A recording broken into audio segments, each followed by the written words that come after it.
Change management, here we go.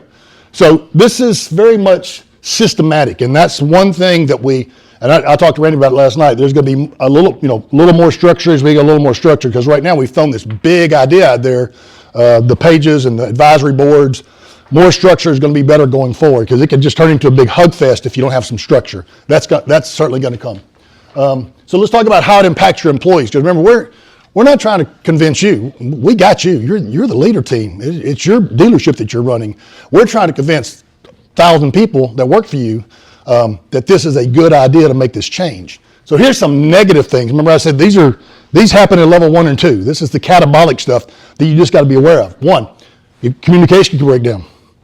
Not knowing will almost always have your employees thinking the worst, right? And when we talk about transparency in a minute, transparency is selective. It's need to know. So like detailed financials, your employee will need to know that. That's a Joe Randy issue, or maybe, I don't know how far that goes, but there are things they certainly need to know, and we want to tell them as much as we can. Disengagement. I know when because of the conversation I had, when this purchase went down, there were some other guys wanting to buy too. And there were some employees in Florida that said, I ain't doing that. I'm not going. If that's the direction we go, I'm out. So that's disengagement from an employee. Lots of them said that.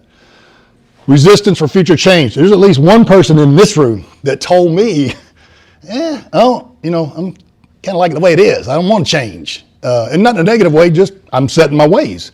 I talked to another individual that started in the maintenance. So, it's one of the maintenance dudes that become a GM. He's still kind of behaving like the maintenance dude. Meaning he goes in really, really early, and he makes his rounds like he did when he was a service manager. And that mentality's still with him. Not negative, it just is. The question I had for him is, what do you think your employees think when you're there first, every day? Trust issues if you go in late a couple days, or one day a month, you come in at 10.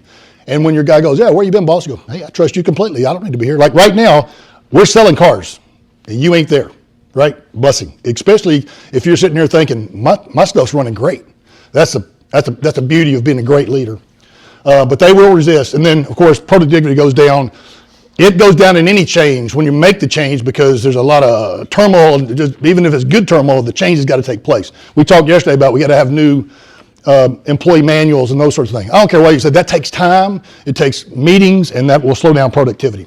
Let's talk about the good stuff. So anabolic and positive. This is 3, 4, and 5. This is the good stuff. Skill growth.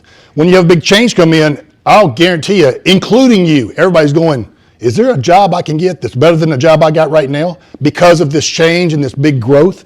Every employee you got, if they're wanting to stay with you, are thinking that. And there are opportunities because we're bigger. So improvement of morale. If they like the change that's coming in through your communication with them, morale goes up because they're going, great. The Agresti group bought us. That's a good thing. We like that group. Of course, opportunities for advancement because we're getting bigger. We're going to talk about culture a lot because that's a tough one. The culture is a tough one.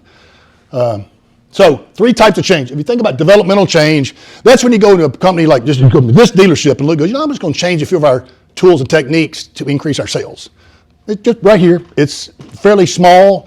It's not dynamic. It's not big, but we're going to change a few things to make it better. Transformation. That's when the crap hits the fan. COVID. We have COVID hit. Your world was completely different because ain't nobody coming in that door because it's against the law. Can't go out. So when you have some big catastrophic issue like that, you tend to have transformational change. There are big changes like how are we going to do business different now? I know I talked to Greg yesterday about when he started. In fact, when all of you started, we probably didn't have the internet like we have it today. That's a whole new world now because back in the day, I remember buying cars. You put your wife in the car and you go dealership to dealership to dealership to dealership, see all the stuff, and then you go, all right, babe, we like that one. Today, research. You find the car you want. When you walk in that door, you go, all right, Greg, the sales guy, we want that car. Here it is right here. Like, how do we do that one? Yeah, so they're ready for you. Much different. Transitional changes is most of what you're going through. This is leadership change. This is when you have an acquisition, right? And when you do transitional change, the things that we talked about yesterday happen in